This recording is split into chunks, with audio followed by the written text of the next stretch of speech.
ಪ್ರಸನ್ನರಾಗಿ ನೀನು ಮುಂದಿನ ಜನ್ಮದಲ್ಲಿ ದುರಂತವಾದ ರಾಜ್ಯ ಪದವಿಯನ್ನು ಅನುಭವಿಸುವಿ ಎಂದು ವರವನ್ನು ಕೊಟ್ಟರು. ಆಗ ಕೂಡಲೇ ಅವನು ಮೃತಪಟ್ಟು ವೈದುರಿ ನಗರದಲ್ಲಿ ಮ್ಲೇಚ್ಛ ಜಾತಿಯ ರಾಜವಂಶದಲ್ಲಿ ಹುಟ್ಟಿ ರಾಜ್ಯವಾಳುತ್ತಾ ಪುತ್ರ ಪೌತ್ರರಿಂದ ಕೂಡಿ ಸಂತೋಷಪಡುತ್ತಾ ಮಹಾ ಆನಂದದಿಂದಿರುತ್ತಿದ್ದನು. ಈ ಪ್ರಕಾರ ಆ ಯವನ ರಾಜನು ಅಶ್ವ ಗಜ ರಥ ಕಾಲಾಳು ಮೊದಲಾದ ಅಮಿತ ಚತುರಂಗ ಸೇನೆಯಿಂದಲೂ ಅಪಾರ ಧನ ಸಂಪತ್ತಿನಿಂದಲೂ ಕೂಡಿಕೊಂಡು ಸಂತೋಷದಿಂದಿರುತ್ತಿದ್ದನು. ಅವನು ಹೀನ ಜಾತಿಯವನಾಗಿದ್ದರೂ ಒಳ್ಳೆಯ ಮನಸ್ಸಿನಿಂದ ದಾನ ಧರ್ಮ ಮಾಡುತ್ತಿದ್ದನು. ಪೂರ್ವ ಜನ್ಮದ ಸಂಸ್ಕಾರದಿಂದ ಅವನು ಬ್ರಾಹ್ಮಣರ ಮೇಲೆ ವಿಶೇಷ ಭಕ್ತಿಯುಳ್ಳವನಿದ್ದು ತನ್ನ ರಾಜ್ಯದಲ್ಲಿಯ ಹಿಂದೂ ದೇವಾಲಯಗಳಿಗೆ ಏನೂ ಉಪದ್ರವ ಮಾಡುತ್ತಿದ್ದಿಲ್ಲ. ಆದರೆ ಅವನ ಮನೆಯ ಮ್ಲೇಚ್ಛ ಜಾತಿಯ ಪುರೋಹಿತನು ಆ ರಾಜನನ್ನು ಕುರಿತು, ಎಲೈ ರಾಜನೇ, ನೀನು ಮುಸಲ್ಮಾನನಿದ್ದು ಹಿಂದೂ ದೇವತೆಗಳನ್ನು ಬ್ರಾಹ್ಮಣರನ್ನು ನಿಂದಿಸಬೇಕು. ಅದನ್ನು ಬಿಟ್ಟು ನೀನು ಅವರನ್ನು ಸೇವಿಸಿದರೆ ಅದರಿಂದ ನಿನಗೆ ಅನೇಕ ಪಾಪಗಳು ಸಂಭವಿಸುವವು. ನೀನು ನಿನ್ನ ಜಾತಿ ಧರ್ಮ ಪ್ರಕಾರ ನಡೆದರೆ ಅದರಿಂದ ಸುಖವಾಗಿ ನಿನಗೆ ಆನಂದ ಪುಣ್ಯವು ಬರುವುದು. ಮಂದಮತಿಗಳಾದ ಬ್ರಾಹ್ಮಣರು ಕಲ್ಲು ಕಟ್ಟಿಗೆ ಗಿಡ ಮರಗಳನ್ನು ಆಕಳು ಭೂಮಿ ಚಂದ್ರ ಸೂರ್ಯ ಅಗ್ನಿ ನದಿ ತೀರ್ಥ ಮುಂತಾದವುಗಳೆಲ್ಲವನ್ನು ದೇವರೆಂದು ಪೂಜಿಸುವರು. ಈ ಪ್ರಕಾರ ಆ ಮಂದಮತಿಗಳಾದ ಬ್ರಾಹ್ಮಣರು ನಿರಾಕಾರನಾದ ಪರಮಾತ್ಮನನ್ನು ಸಾಕಾರವಾಗಿ ತಿಳಿಯುವರು. ಅಂಥವರನ್ನು ಮ್ಲೇಚ್ಛರು ಸೇವಿಸಿದರೆ ಅಧೋಗತಿಯಾಗುವುದು ಎಂದು ಹೇಳಿ ಅವನಿಗೆ ಕಳುಹಿಸುತ್ತಿದ್ದನು.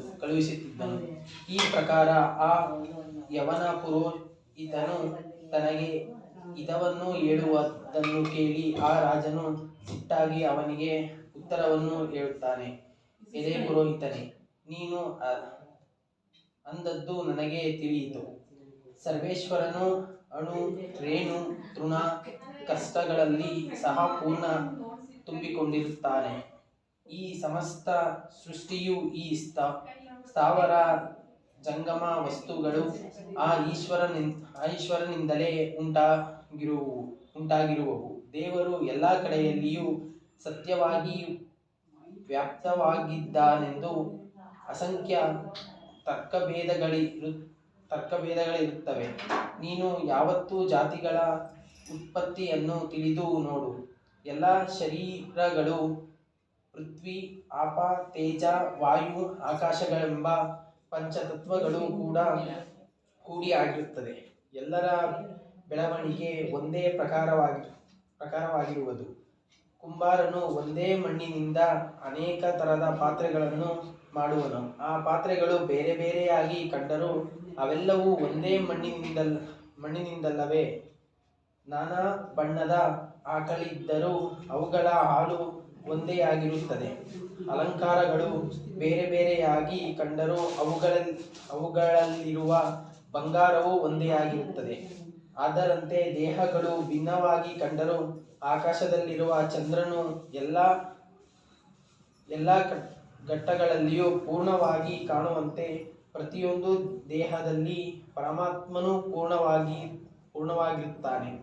ಮನೆಯಲ್ಲಿರುವ ಒಂದು ದೀಪದಿಂದ ಸಹಸ್ರ ದೀಪಗಳನ್ನು ಹಚ್ಚಬಹುದಲ್ಲವೇ? ಆ ದೀಪಗಳಂತೆ ಎಲ್ಲರೂ ಇರುವರು. ಭಿನ್ನ ಭಾವ ಎಲ್ಲಿ ಇದೆ? ಒಂದು ದಾರದಲ್ಲಿ ನಾನಾ ಬಣ್ಣದ ಮಣಿಗಳನ್ನು ಪೋಣಿಸಿದರೂ ಎಲ್ಲಕ್ಕೂ ಒಂದೇ ಸೂತ್ರವೆಂದು ತಿಳಿಯಬೇಕಲ್ಲದೆ ಭಿನ್ನ ಭಾವ ಹೊಂದಬಾರದು. ಅದರಂತೆ ಈ ಭೂಮಿಯಲ್ಲಿ ನಾನಾ ತರದ ಜಾತಿಗಳು ಅವೆ.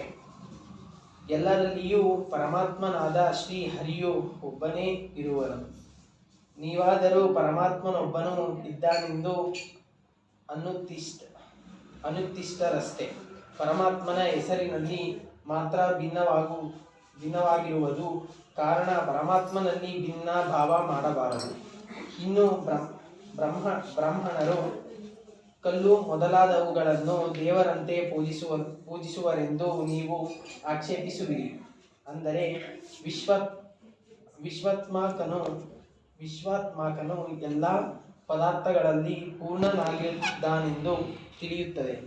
ಪರಮಾತ್ಮನಲ್ಲಿ ಭಕ್ತಿ ಹುಟ್ಟುವುದಕ್ಕಾಗಿ ಅಲ್ಪಬುದ್ಧಿಯವರಿಗೆ ಪ್ರತಿಮಾ ಪೂಜೆಯು ಪ್ರಸಿದ್ಧವಾಗಿ ಹೇಳಿದೆ.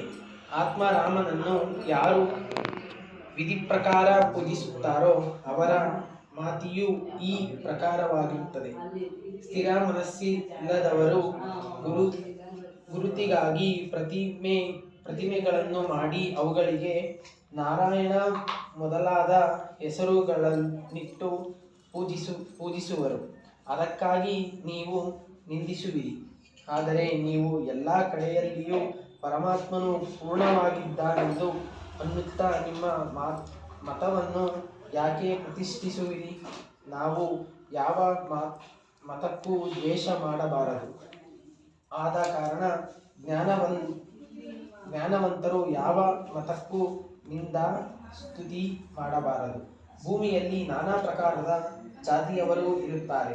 ಅವರು ತಮ್ಮ ತಮ್ಮ ಕರ್ಮಾನುಸಾರ ಚಕ್ರದಲ್ಲಿ ತಿರುಗುವರು. ಪುಣ್ಯ ಮಾಡುವುದರ ಮೇಲಿಂದ ಜಾತಿಗಳು ಆಗಿವೆ.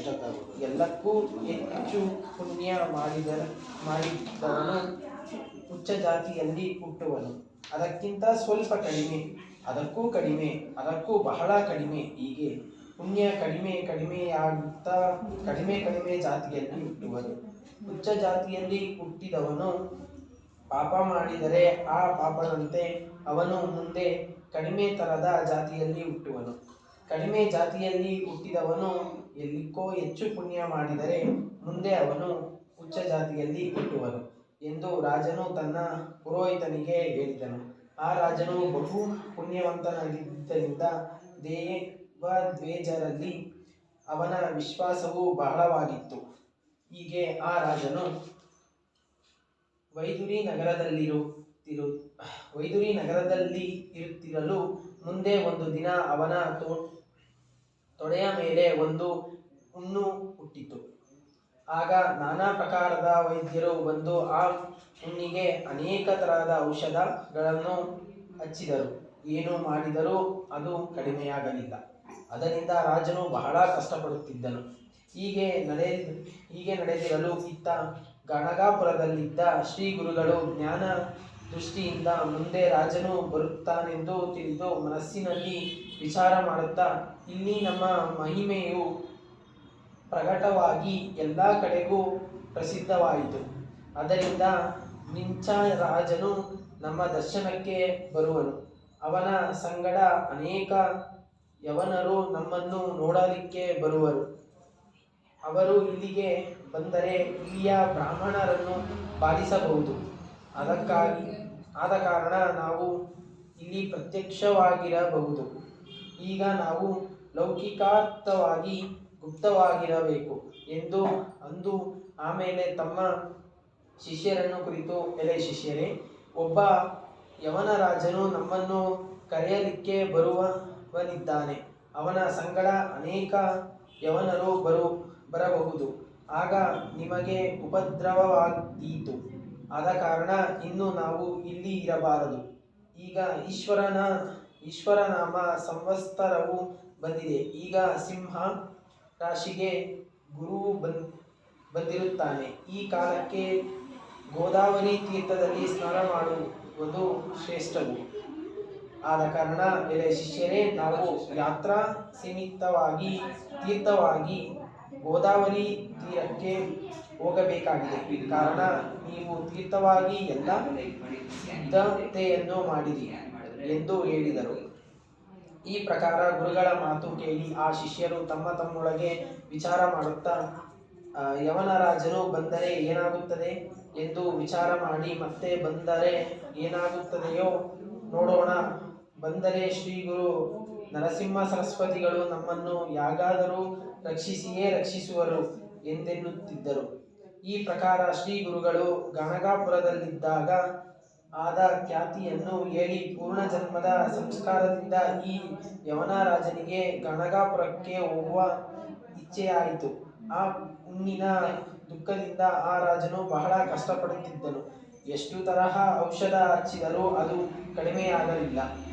ಆಗ ಅವನು ಮನಸ್ಸಿನಲ್ಲಿ ವಿಚಾರ ಮಾಡಿ ಈ ಹುಣ್ಣಂತೂ ಬಹಳವಾಗಿ ಬೆಳೆಯಿತು, ಯಾವ ವೈದ್ಯರಿಂದಲೂ ಹೋಗಲಿಲ್ಲ, ಈಗ ಏನು ಮಾಡಲಿ ಎಂದನು.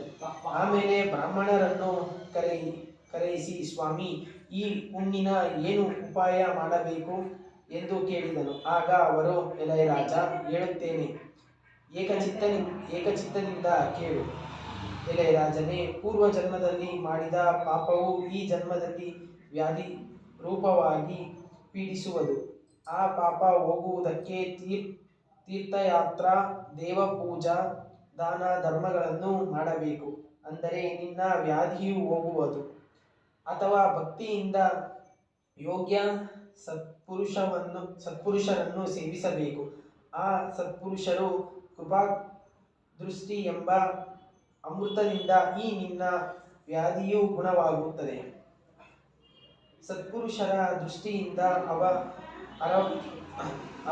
60 ಜನ್ಮಗಳ ಪಾಪಗಳು ಹೋಗುವವು. ಅಂದ ಮೇಲೆ ಹೊಟ್ಟೆಯೊಳಗಿನ ಭೇದಿಗಳು ಹೇಗೆ ಉಳಿಯುವವು? ಇಂಥ ಹುಣ್ಣು ಮೊದಲಾದವುಗಳಂತೂ ತೀವ್ರವಾಗಿ ಹೋಗುವವು ಎಂದರು.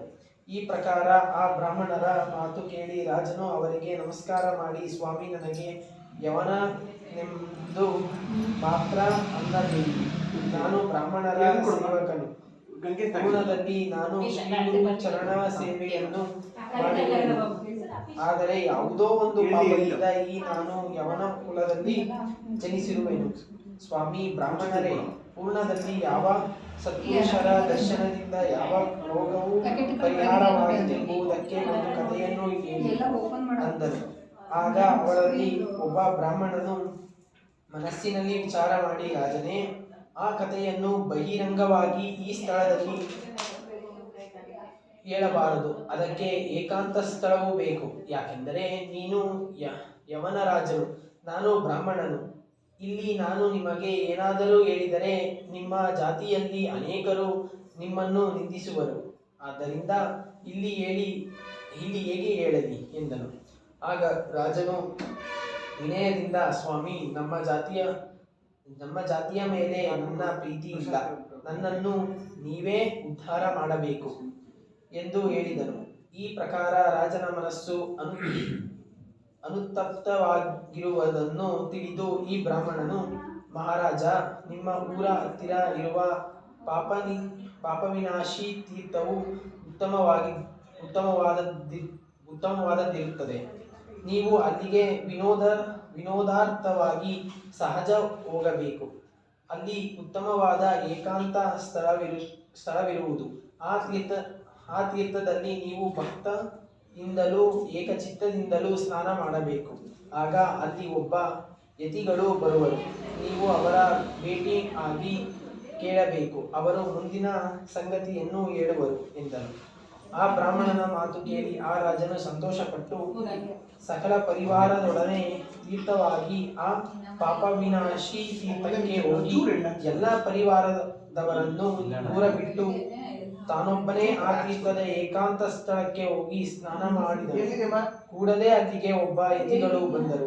ಆಗ ರಾಜನು ಅವರಿಗೆ ಭಕ್ತಿಯಿಂದ ನಮಸ್ಕರಿಸಿ ಅವರಿಗೆ ತನ್ನ ಹುಣ್ಣನ್ನು ತೋರಿಸಿ, ಸ್ವಾಮಿ, ಈ ಹುಣ್ಣು ಹೇಗೆ ನೆಟ್ಟಗಾಗುವುದೋ ಎಂದು ಕೇಳಿದನು. ಆಗ ಆ ಯತಿಗಳು, ಎಲೈ ರಾಜನೇ, ನೀನು ಮಹಾನುಭಾವದ ದರ್ಶನ ಮಾಡಿದ ಕೂಡಲೇ ನಿನ್ನ ಹುಣ್ಣು ಹೋಗುವುದು. ಈ ಬಗ್ಗೆ ಪೂರ್ವದಲ್ಲಿ ಆದ ಆಖ್ಯಾನವನ್ನು ವಿಸ್ತಾರವಾಗಿ ಹೇಳುವೆನು. ಏಕಚಿತ್ತದಿಂದ ಕೇಳು. ಪೂರ್ವದಲ್ಲಿ ಅವಂತಿ ಎಂಬ ದೊಡ್ಡ ನಗರದಲ್ಲಿ ಒಬ್ಬ ಬ್ರಾಹ್ಮಣನಿಗೆ ದುರಾಚಾರಿಯಾದ ಒಬ್ಬ ಮಗನಿದ್ದನು. ಅವನು ಅಧೋನ್ಮತ್ತನಾಗಿ ಸ್ನಾನ ಸಂಧ್ಯಾದಿಗಳನ್ನು ಬಿಟ್ಟು ಅನ್ಯ ಮಾರ್ಗದಿಂದ ನಡೆಯುತ್ತಾ ಸ್ತ್ರೀಯರಲ್ಲಿ ರಮಿಸುತ್ತಿದ್ದನು. ಕಡೆಗೆ ಅವನು ಪಿಂಗಾಳ ಎಂಬ ಒಬ್ಬ ವೇಶ್ಯೆಯಲ್ಲಿ ಆಸಕ್ತನಾಗಿ ಬ್ರಾಹ್ಮಣರ ಆಚಾರಗಳನ್ನೆಲ್ಲ ಬಿಟ್ಟು ಅಹೋರಾತ್ರಿ ಆಕೆಯನ್ನು ರಮಿಸುತ್ತಾ ಆಕೆಯ ಮನೆಯಲ್ಲಿಯೇ ಇದ್ದು ಅಲ್ಲಿಯೇ ಊಟ ಮಾಡುತ್ತಾ ಇರುತ್ತಿದ್ದನು. ಅವನು ಈ ಪ್ರಕಾರ ಪಾಪ ಮಾಡಿದನು. ಹೀಗಿರುವಾಗ ಒಂದು ದಿವಸ ಸಂಜೆಯ ಮುಂದೆ ಆ ವೇಶ್ಯೆಯ ಮನೆಗೆ ಋಷಭ ಎಂಬ ಮಹಾಯೋಗಿಯು ಬಂದನು. ಆ ಮುನಿಯನ್ನು ನೋಡಿ ಅವರಿಬ್ಬರು ಭಕ್ತಿಯಿಂದ ಸಾಷ್ಟಾಂಗ ನಮಸ್ಕಾರ ಮಾಡಿ ಮನೆಯೊಳಗೆ ಕರೆದುಕೊಂಡು ಬಂದರು. ಆಮೇಲೆ ಅವನನ್ನು ಉತ್ತಮ ಸನದಲ್ಲಿ ಕೂಡಿಸಿ ಪಾದ್ಯಾದಿಗಳನ್ನು ಕೊಟ್ಟು ಷೋಡಶೋಪಚಾರದಿಂದ ಪೂಜೆ ಮಾಡಿ ಗಂಧಾಕ್ಷತೆಗಳನ್ನು ಹಚ್ಚಿದರು. ಆಮೇಲೆ ಕೊರಳಲ್ಲಿ ನಾನಾ ಜಾತಿಯ ಸುಗಂಧ ಪುಷ್ಪಗಳ ಹಾರಗಳನ್ನು ಹಾಕಿ ಅನೇಕ ಪರಿಮಳ ದ್ರವ್ಯಗಳನ್ನು ಹಚ್ಚಿ ಪೂಜಿಸಿದರು. ಬಳಿಕ ಅವರಿಬ್ಬರು ಅವರ ಚರಣ ತೀರ್ಥಗಳನ್ನು ಪ್ರಶಾನ ಮಾಡಿ ನಾನಾ ತರಹದ ಪಶ್ವಾನ್ನಗಳಿಂದ ಅವರಿಗೆ ಭೋಜನ ಮಾಡಿಸಿ ಅವರ ಕೈಬಾಯಿ ಕಾಲುಗಳನ್ನು ತೊಳೆದು ಅವರನ್ನು ಒಳ್ಳೆ ಉತ್ತಮವಾದ ಪಲಂಗಗಳ ಮೇಲೆ ಉತ್ತಮವಾದ ಹಾಸಿಗೆಯ ಮೇಲೆ ಕುಳ್ಳಿಸಿ ತ್ರಯೋದಶ ಗುಣಯುಕ್ತ ತಾಂಬೂಲವನ್ನು ಕೊಟ್ಟು ಅವರನ್ನು ಆ ಪಂಚದ ಮೇಲೆ ಮಲಗಿಸಿ ಒಳ್ಳೆ ಭಕ್ತಿಯಿಂದ ಅವರ ಪಾದ ಸೇವೆ ಮಾಡುತ್ತಿದ್ದರು. ಅಷ್ಟರಲ್ಲಿ ಅವನಿಗೆ ನಿದ್ದೆ ಹತ್ತಿತು. ಆಗ ಅವರಿಬ್ಬರು ಎದ್ದು ನಿಂತು ಭಕ್ತಿಯಿಂದ ಸೇವೆ ಮಾಡಿದರು. ಸೂರ್ಯೋದಯವಾದ ಕೂಡಲೇ ಆ ಯೋಗವರ್ಯರು ಎದ್ದು ಅವರ ಅಪ್ಪಣೆಯನ್ನು ಪಡೆದುಕೊಂಡು ಸಂತೋಷದಿಂದ ತಮ್ಮ ಸ್ಥಳಕ್ಕೆ ಹೊರಟು ಹೋದರು. ಮುಂದೆ ಅವರಿಬ್ಬರು ಕೆಲವು ದಿವಸ ಕಾಲ ಕಳೆಯುತ್ತಿರಲು ಅವರ ತಾರುಣ್ಯವು ಹೋಗಿ ಮುದುಕರಾದರು. ಮುಂದೆ ಕೆಲವು ದಿವಸಗಳ ಮೇಲೆ ಆ ಬ್ರಾಹ್ಮಣ ಮತ್ತು ಪಿಂಗಳೆಯರು ಮರಣ ಹೊಂದಿದರು. ಆ ದುರಾಚಾರ ಬ್ರಾಹ್ಮಣನಾದರೂ ಆ ಯೋಗಿಯನ್ನು ಪೂಜಿಸಿದ ಪುಣ್ಯದಿಂದ ದಶಾರ್ಣ ದೇಶದ ರಾಜ ವಜ್ರಬಾಹುವಿನ ಪತ್ನಿಯ ಹೊಟ್ಟೆಯಿಂದ ರಾಜಪುತ್ರನಾಗಿ ಜನಿಸಿದನು. ರಾಜ, ಆ ಮುಂದಿನ ಕಥೆಯನ್ನು ಹೇಳುವೆನು ಕೇಳು. ವಜ್ರಬಾಹುವಿನ ಹಿರಿಯ ಹೆಂಡತಿಯಾದ ವಸುಮತಿಯ ಹೊಟ್ಟೆಯಿಂದ ಆ ವಿಪ್ರನು ಹುಟ್ಟಿದನು. ವಸುಮತಿಯು ಬಸುರು ಆದಾಗ ಆ ವಜ್ರಬಾಹು ರಾಜನು ಅನೇಕ ಸಮಾರಂಭಗಳನ್ನು ಮಾಡಿದನು. ಅದನ್ನು ಕಂಡು ಆ ರಾಜನ ಚಿಕ್ಕ ಹೆಂಡತಿಯು ತಾನು ಬಸುರಾಗಲಿಲ್ಲವೆಂದು ಹಿರಿಯ ಹೆಂಡತಿಯ ಮೇಲೆ ದ್ವೇಷ ಮಾಡಿ ನಾನಾ ತರಹದ ಯತ್ನದಿಂದ ಆಕೆಯ ಹಾವಿನ ವಿಷವನ್ನು ಕುಡಿಸಿದಳು. ದಾರುಣವಾದ ಆ ವಿಷವು ಆಕೆಯ ಮೈಯಲ್ಲಿಯೂ ಆ ಗರ್ಭಕ್ಕೂ ಭೇದಿಸಿತು. ದೈವ ಯೋಗದಿಂದ ಆಕೆಗೆ ಮರಣ ಮಾತ್ರ ಬರಲಿಲ್ಲ, ಆದರೆ ಆಕೆಯ ಸರ್ವ ಶರೀರದಲ್ಲಿ ಹುಟ್ಟುಗಳು ಮಾತ್ರ ಒಡೆದವು. ಆದ್ದರಿಂದ ಆಕೆಯು ಚಿಂತೆ ಮಾಡುತ್ತಾ ಬಹಳ ಕಷ್ಟವನ್ನು ಅನುಭವಿಸುತ್ತಿದ್ದಳು. ಆ ಕಷ್ಟದಲ್ಲಿಯೂ ಆಕೆಯು ಗಂಡು ಕೂಸನ್ನು ಪ್ರಸೂತಳಾದಳು. ಆದರೆ ತಾಯಿಯಂತೆ ಆ ಕೂಸಿನ ಮೈ ತುಂಬ ಹುಟ್ಟುಗಳಾಗಿದ್ದವು. ಸರ್ವಾಂಗದಲ್ಲಿ ವಿಷವು ವ್ಯಾಪಿಸಿದ್ದರಿಂದ ಆ ಕೂಸು ಅಹೋರಾತ್ರಿ ಒಂದೇ ಸಮನೆ ಅಳುತ್ತಿತ್ತು. ಅದನ್ನು ಕಂಡು ಆ ರಾಜನು ಈಗ ಏನು ಮಾಡಲಿ ಎಂದು ಚಿಂತೆಯಿಂದ ದುಃಖಿಸುತ್ತಿದ್ದನು. ಆ ತಾಯಿ ಮಗನ ಬೇನೆಯ ಚಿಕಿತ್ಸೆಗಾಗಿ ದೇಶೋದೇಶಗಳ ವೈದ್ಯರನ್ನು ಕರೆಯಿಸಿ ಅಪಾರ ದುಡ್ಡು ಖರ್ಚು ಮಾಡಿ ಔಷಧ ಕೊಡಿಸಿದರು. ಏನು ಮಾಡಿದರೂ ನೆಟ್ಟಗಾಗಲಿಲ್ಲ. ಆ ತಾಯಿ ಮತ್ತು ಮಗನ ಋಣಗಳ ಬಾಧೆಯಿಂದ ನಿದ್ರೆ ಇಲ್ಲದೆ ಕಷ್ಟಪಡುತ್ತಿರಲು ಸರ್ವಾಂಗದಲ್ಲಿಯೂ ಕ್ರಿಮಿಗಳು ಬಿದ್ದವು. ಅವರು ಈ ರೀತಿ ಕಷ್ಟಪಡುತ್ತಿರುವುದನ್ನು ಕಂಡು ರಾಜನು ತಾನು ದುಃಖಿಸುತ್ತಾ ಅಹೋರಾತ್ರಿ ನಿದ್ರೆ ಇಲ್ಲದೆ ಇರುತ್ತಿದ್ದನು. ಬರುತ್ತಾ ಆ ತಾಯಿ ಮಗನು ಶರೀರ ವ್ಯಾಧಿಯಿಂದ ಸ್ವಲ್ಪಾದರೂ ಅನ್ನ ನೀರುಗಳಲ್ಲಿದ್ದೇ ಕ್ಷೀಣರಾದರು. ಒಂದು ದಿವಸ ರಾಜನು ತನ್ನ ಸ್ತ್ರೀ ಪುತ್ರರು ಕಷ್ಟಪಡುತ್ತಿರುವುದನ್ನು ನೋಡಿ ತಾನು ಅತಿ ಕಷ್ಟಪಡುತ್ತಾ ದುಃಖಿಸುತ್ತಾ ಮನಸ್ಸಿನಲ್ಲಿ ಇವರ ಬೇನೆಯ ಪ್ರತೀಕಾರಕ್ಕಾಗಿ ನಾನಾ ತರಹದ ಔಷಧ ಕೊಡಿಸಿದರೂ ಗುಣವಾಗಲಿಲ್ಲ. ಇನ್ನು ಯಾವ ರೀತಿಯಾಗಿ ಪ್ರತೀಕಾರ ಮಾಡಲಿ, ಏನು ಮಾಡಲಿ? ಸ್ತ್ರೀ ಪುತ್ರರ ಸ್ಥಿತಿಯನ್ನು ನೋಡಿದರೆ ಅವನು ಜೀವಂತ ಶವವಾಗುತ್ತಾನೆ. ಏನು ಗತಿ ಮಾಡಲಿ? ನಿಶ್ಚಯವಾಗಿ ಇವರ ಬೇನೆಯು ಕಡಿಮೆಯಾಗುವುದಿಲ್ಲ. ಇವರು ಕಷ್ಟಪಡುವುದನ್ನು ನಾನು ಹೇಗೆ ನೋಡಲಿ? ಇವರನ್ನು ನೋಡಿದರೆ ಮನಸ್ಸಿಗೆ ಬಹಳ ವ್ಯಥೆಯಾಗುತ್ತದೆ. ಸತ್ಯವಾಗಿ ಇವರು ನೆಟ್ಟಗಾಗುವುದಿಲ್ಲ. ಏನು ಮಾಡಲಿ? ಇವರನ್ನು ನೋಡಿದರೆ ನನ್ನ ದೇಹಕ್ಕೆ ಬಹಳ ಶ್ರಮವಾಗುವುದು. ಕಾರಣ ಇವರನ್ನು ಅರಣ್ಯದಲ್ಲಿ ಒಯ್ದು ಬಿಟ್ಟು ಬಿಡಬೇಕು. ಪಾಪಿಗಳಾದರೂ ತಮ್ಮ ಪಾಪದ ಫಲವನ್ನು ತಾವೇ ಅನುಭವಿಸಿ ಬದುಕಬೇಕು ಅಥವಾ ಸಾಯಬೇಕು.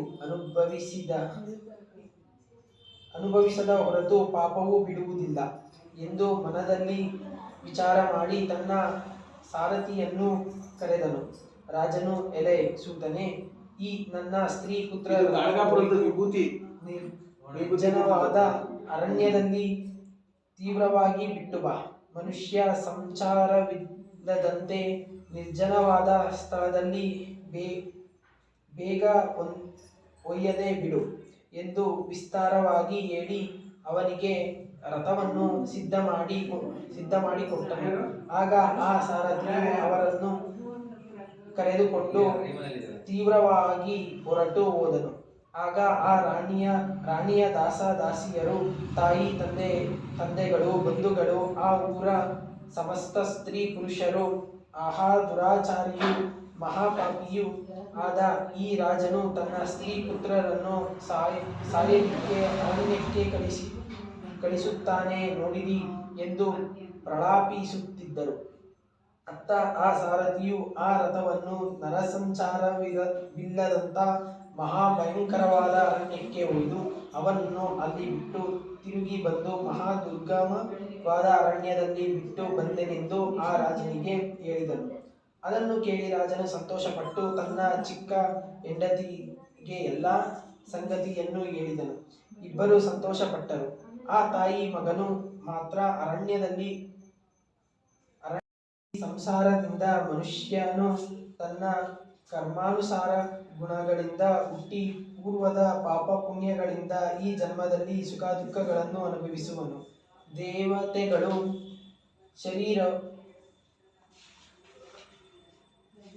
ದೇವತೆಗಳು ಶರೀರವು ಕಲ್ಪಕೋಟಿ ವರ್ಷಗಳವರೆಗೆ ಇದ್ದರೂ ಕಡೆಗೆ ಅದು ನಾಶವಾಗುವುದೇ ಸರಿ.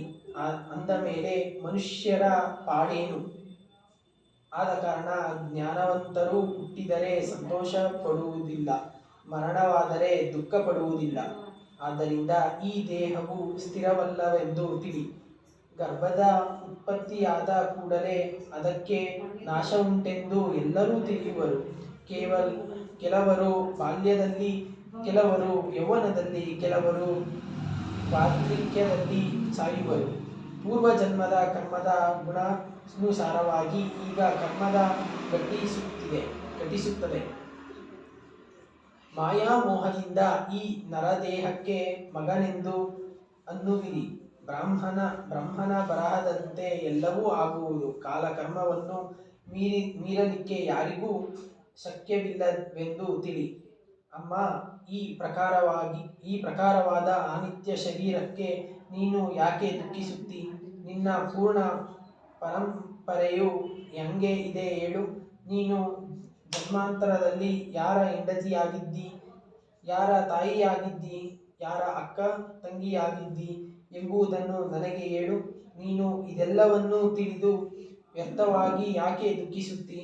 ಒಂದು ವೇಳೆ ನಿನಗೆ ಹಿತವಾಗಬೇಕೆಂಬ ಇಚ್ಛೆಯಿದ್ದರೆ ಈಗ ನೀನು ಶ್ರೀ ಶಂಕರನಿಗೆ ಶರಣು ಹೋಗು ಎಂದು ಬೋಧಿಸಿದರು.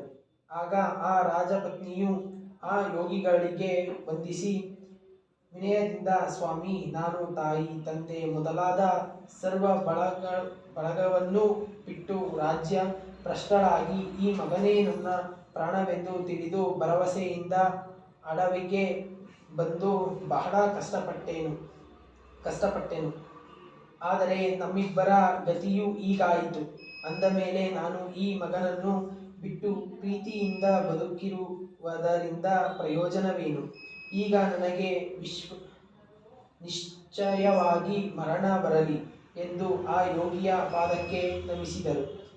ಈ ಪ್ರಕಾರ ಆಕೆಯ ನಿಶ್ಚಯವನ್ನು ನೋಡಿ ಆ ಯೋಗಿಗಳಿಗೆ ಅಂತಃಕರಣ ಬಂದು ಆ ಪೂರ್ವಜನ್ಮದ ಹೀನ ಬ್ರಾಹ್ಮಣದ ಉಪಕಾರವನ್ನು ನೆನೆಸಿ ಪ್ರಸನ್ನರಾಗಿ ತಮ್ಮ ಹತ್ತಿರವಿದ್ದ ಭಸ್ಮವನ್ನು ತೆಗೆದು ಆ ಬಾಲಕನ ಸರ್ವಾಂಗಗಳಿಗೂ ಹಚ್ಚಿ ಬಾಯೊಳಕ್ಕೆ ಹಾಕಿದ ಕೂಡಲೇ ಪ್ರಾಣವು ಬಂದು ಆ ಬಾಲಕನು ಎದ್ದು ಕುಳಿತನು.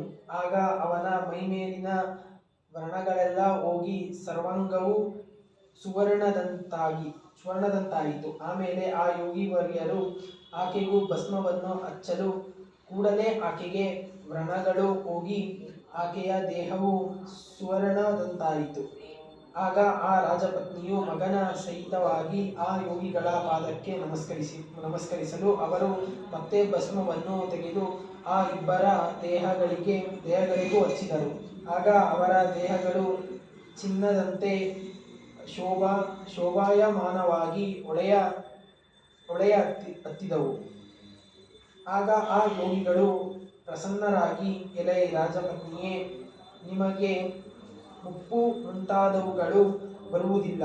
ಸದಾ ತಾರುಣ್ಯ ರೂಪದಿಂದ ಇದ್ದು ಚಿರಂಜೀವಿಯಾಗಿರುವಿರಿ. ನಿನ್ನ ಮಗನು ಭದ್ರಾಯುಷಿಯೂ ಕೀರ್ತಿವಂತನೂ ಆಗಿ ತಂದೆಯಕ್ಕಿಂತ ಹೆಚ್ಚಾಗಿ ರಾಜ್ಯವಾಳುವನು ಎಂದು ವರವನ್ನು ಕೊಟ್ಟು ಆ ಯೋಗಿವರ್ಯರು ಅಲ್ಲಿಂದ ಕೂಡಲೇ ಹೊರಟು ಹೋದರು ಎಂದು ಆ ಯತಿಗಳು ಹೇಳಿ, ಎಲೈ ಯವನರಾಜನೇ, ಸತ್ಪುರುಷರ ಮಹಿಮೆಯನ್ನು ಏಕಚಿತ್ತದಿಂದ ಕೇಳು. ನೀನು ಸತ್ಪುರುಷರ ಸೇವೆ ಮಾಡಿದರೆ ನಿನ್ನ ಹುಣ್ಣು ತೀವ್ರವಾಗಿ ಹೋಗುವುದು. ಇನ್ನು ನೀನು ಏನು ಚಿಂತೆ ಮಾಡಬಾರದು. ಏಕೋಭಾವದಿಂದ ಮನಸ್ಸನ್ನು ದೃಢ ಮಾಡಿಕೊಂಡಿರು ಎಂದು ಹೇಳಿದರು. ಈ ಪ್ರಕಾರ ಆ ಯತಿಗಳ ಮಾತು ಕೇಳಿ ಆ ಯವನರಾಜನು ಕೂಡಲೇ ಅವರಿಗೆ ನಮಸ್ಕಾರ ಮಾಡಿ ವಿನಯದಿಂದ ಕೈ ಮುಗಿದು, ಸ್ವಾಮಿ, ಯತಿವರ್ಯರೇ, ಸತ್ಪುರುಷರು ಎಲ್ಲಿ ಇರುವರು ಎಂಬುದನ್ನು ಸ್ವಾಮಿ ಈಗ ತೀವ್ರವಾಗಿ ನನಗೆ ಹೇಳಿರಿ. ನಾನು ಕೂಡಲೇ ಅಲ್ಲಿಗೆ ಹೋಗುವೆನು. ಅಲ್ಲಿ ಅವರ ದರ್ಶನವಾದ ಕೂಡಲೇ ನನ್ನ ಹುಣ್ಣು ಹೋಗಿ ನನಗೆ ಸುಖವಾಗುವುದು ಎಂದನು. ಈ ಪ್ರಕಾರವಾಗಿ ರಾಜನ ಮಾತನ್ನು ಕೇಳಿ ಆ ಯತಿಗಳು, ಎಲೈ ರಾಜನೇ, ಭೀಮಾ ತೀರದಲ್ಲಿ ಗಣಗಾಪುರವೆಂಬ ಮಹಾಸ್ಥಾನವಿದೆ. ಅಲ್ಲಿ ಪರಮಾತ್ಮ ಸ್ವರೂಪರು ಮಹಾತ್ಮರು ಆದ ಒಬ್ಬ ಯತಿಗಳಿರುವರು. ನೀನು ಅವರ ಕಡೆಗೆ ಹೋಗು. ಅವರ ದರ್ಶನ ಮಾತ್ರದಿಂದಲೇ ನಿನಗೆ ಸುಖವಾಗುವುದು ಎಂದು ಹೇಳಿದರು. ಆ ಮಾತು ಕೇಳಿ ಅವನು ಏಕೋಭಾವದಿಂದ ಅಲ್ಲಿಗೆ ಹೋಗಬೇಕೆಂದು ಆಗ ಸಿದ್ಧನಾಗಿ ನಿಂತನು. ಈ ಪ್ರಕಾರ ಅವನು ಏಕೋಭಾವದಿಂದ ಗುರುದರ್ಶನವನ್ನು ತಕ್ಕೊಳ್ಳುವುದಕ್ಕೋಸ್ಕರ ಪ್ರಯಾಣದ ಮೇಲೆ ಪ್ರಯಾಣ ಮಾಡುತ್ತಾ ಗಾಣಗಾಪುರಕ್ಕೆ ಬಂದನು. ಆಮೇಲೆ ಅಲ್ಲಿಯ ಜನರನ್ನು ಕುರಿತು, ಎಲೆ ಜನರುಗಳಿರ, ಇಲ್ಲಿ ಸನ್ಯಾಸಿಗಳಾದ ತಪಸ್ವಿಗಳಿರುತ್ತಾರಂತೆ. ಅವರು ಎಲ್ಲಿ ಇರುತ್ತಾರೆ ಎಂದು ಕೇಳಿದನು. ಆಗ ಆ ಯಾವತ್ತೂ ಜನರು ಅಂಜಿ, ಇವನು ಕೇಳುವುದೇನು? ಗುರುಗಳನ್ನು ವಿಚಾರಿಸುತ್ತಾನೆ. ಇವನು ಏನು ಮಾಡುತ್ತಾನೆಂಬುದು ತಿಳಿಯುವುದಿಲ್ಲ. ಈಗ ಇದು ನೆಟ್ಟಗಾಗುವುದಿಲ್ಲ ಎಂದೆನ್ನುತ್ತಾ ನಿಂತುಬಿಟ್ಟರು. ಅವನಿಗೆ ಒಬ್ಬರೂ ಉತ್ತರ ಕೊಡಲಿಲ್ಲ. ಆಗ ರಾಜನು ಅತ್ಯಂತ ಸಿಟ್ಟಾಗಿ, ಎಲೆ ಜನರುಗಳಿರ, ಏನು ಕೇವಲ ಗುರು ದರ್ಶನಕ್ಕಾಗಿ ಬಂದಿರುವೆನು. ನೀವು ಗಾಬರಿಯಾಗಬೇಡಿರಿ. ಅವರನ್ನು ತೋರಿಸಿ ಎಂದನು. ಆಗ ಅವರು, ಎಲೆ ಮಹಾರಾಜನೇ, ಕೇಳು. ಗುರುಗಳು ಅನುಷ್ಠಾನ ಮಾಡುತ್ತಾ ಇರುವಂಥ ಸ್ಥಾನವೂ ಇದೆ. ಮಧ್ಯಾಹ್ನ ಸ್ನಾನಕ್ಕಾಗಿ ಅಮರಜಾ ಸಂಗಮಕ್ಕೆ ಹೋಗಿರುವರು. ಅಲ್ಲಿ ಐಜ್ಞಿಕವನ್ನು ತಿಳಿಸಿಕೊಂಡು ಈಗ ಇಲ್ಲಿಗೆ ಬರುವರು ಎಂದು ಹೇಳಿದರು. ಈ ಪ್ರಕಾರವಾದ ಆ ಜನರ ಮಾತು ಕೇಳಿ ಆ ಯವನ ರಾಜನು ತನ್ನ ಪರಿವಾರವನ್ನೆಲ್ಲ ಅಲ್ಲಿಯೇ ಬಿಟ್ಟು ತಾನೊಬ್ಬನೇ ಪಾಲಿಕೆಯಿಂದ ಕುಳಿತು ಸಂಗಮಕ್ಕೆ ಹೋದನು. ದೂರದಿಂದ ಅಲ್ಲಿಯ ಅಶ್ವತ್ಥದ ಬುಡದಲ್ಲಿ ಕುಳಿತ ಶ್ರೀ ಗುರುಗಳನ್ನು ನೋಡಿ ಪಾಲಿಕೆಯಿಂದಿಳಿದು ಕಾಲಿನಿಂದ ನಡೆಯುತ್ತಾ ಅವರನ್ನು ನೋಡಬೇಕೆಂದು ಹತ್ತಿರ ಹೋಗಿ ನಮಸ್ಕಾರ ಮಾಡಿ ಕೈ ಮುಗಿದು ನಿಂತುಕೊಂಡನು. ಆಗ ಶ್ರೀ ಗುರುಗಳು ಅವನನ್ನು ನೋಡಿ, ಏನು ಆಗಸ, ಎಲ್ಲಿ ಇರುತ್ತಿ? ನೀನು ನಮ್ಮ ದಾಸನಾಗಿದ್ದು ಬಹಳ ದಿವಸಗಳ ಮೇಲೆ ನಮ್ಮ ಭೇಟಿಗೆ ಬಂದೆಯಲ್ಲ ಎಂದು ಕೇಳಿದರು.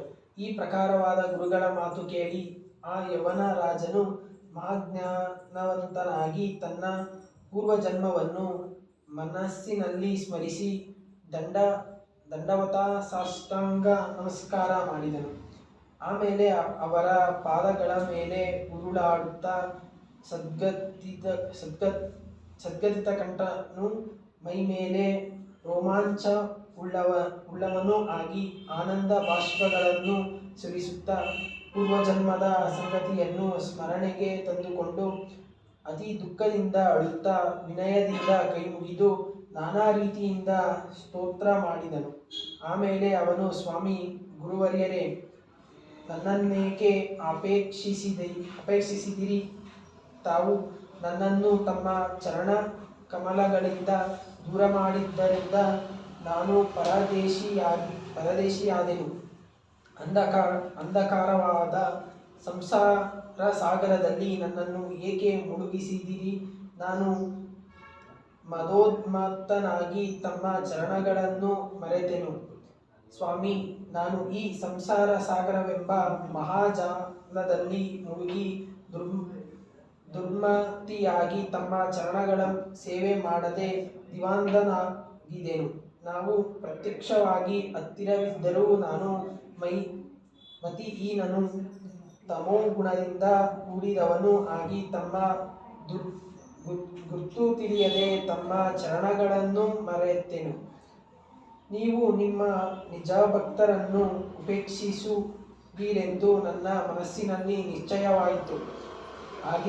ಆಗಿಲ್ಲದಿದ್ದರೆ ಸ್ವಾಮಿ, ನನ್ನನ್ನು ಈ ಅಜ್ಞಾನ ಸಾಗರದಲ್ಲೇಕೆ ಹಾಕಿದಿರಿ? ಈಗ ನನ್ನನ್ನು ಉದ್ಧರಿಸಿರಿ. ಈಗ ನಾನು ಅದರ ಸಲುವಾಗಿಯೇ ಇಲ್ಲಿ ಬಂದಿರುವೆನು. ಇನ್ನು ನಾನು ತಮ್ಮ ಚರಣ ಧೂಳಿಯನ್ನು ಸೇವಿಸುತ್ತಾ ಇಲ್ಲಿಯೇ ಇರುವೆನು.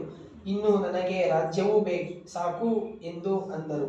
ಈ ಪ್ರಕಾರ ಆ ರಾಜನು ಸ್ತುತಿ ಮಾಡಲು ಆ ಶ್ರೀ ಗುರುಗಳು, ಎಲೈ ಭಕ್ತನೇ, ಇನ್ನು ನಿಶ್ಚಯವಾಗಿ ನಿನ್ನ ಇಚ್ಛೆಯು ಪೂರ್ಣವಾಗುವುದು ಎಂದರು. ಆಗ ಈ ರಾಜನು, ಸ್ವಾಮಿ, ನನಗೊಂದು ಹುಣ್ಣು ಆಗಿರುವುದು. ಅದರಿಂದ ನನಗೆ ಬಹಳ ವ್ಯಥೆಯಾಗುತ್ತದೆ. ತಾವು ಕೃಪಾ ದೃಷ್ಟಿಯಿಂದ ಅದನ್ನು ನೋಡಬೇಕು ಎಂದು ಭಿನ್ನಯಿಸಿದನು. ಆಗ ಶ್ರೀ ಗುರುಗಳು ನಕ್ಕು, ರಾಜ, ನಿನಗೆ ಹುಣ್ಣೇ ಆಗಿಲ್ಲ.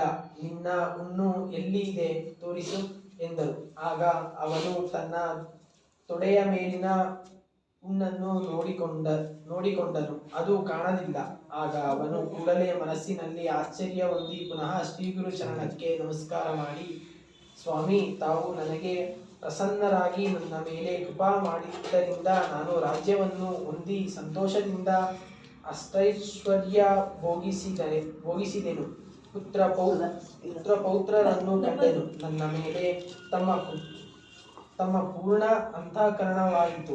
ಈಗ ತಾವು ನನ್ನ ಊರಿಗೆ ಬಂದು ನನ್ನ ಐಶ್ವರ್ಯವನ್ನು ನೋಡಬೇಕೆಂದು ನನ್ನ ಮನಸ್ಸಿನ ಇಚ್ಛೆ ಇದೆ. ತಮಗೆ ಭಕ್ತವತ್ಸಲರೆಂಬ ಬಿರುದು ಅದೇ ಕಾರಣ. ತಾವು ನನ್ನ ಇಚ್ಛೆಯನ್ನು ಪೂರ್ಣ ಮಾಡಬೇಕು. ಆಮೇಲೆ ನಾನು ಈ ಇಂದ್ರಿಯ ಸಂಸಾರ ಭಾರವನ್ನು ಬಿಟ್ಟು ಬಂದು ತಮ್ಮ ಪಾದಗಳಲ್ಲಿ ಲೀನನಾಗುವೆನು ಎಂದು ಬೇಡಿಕೊಂಡನು.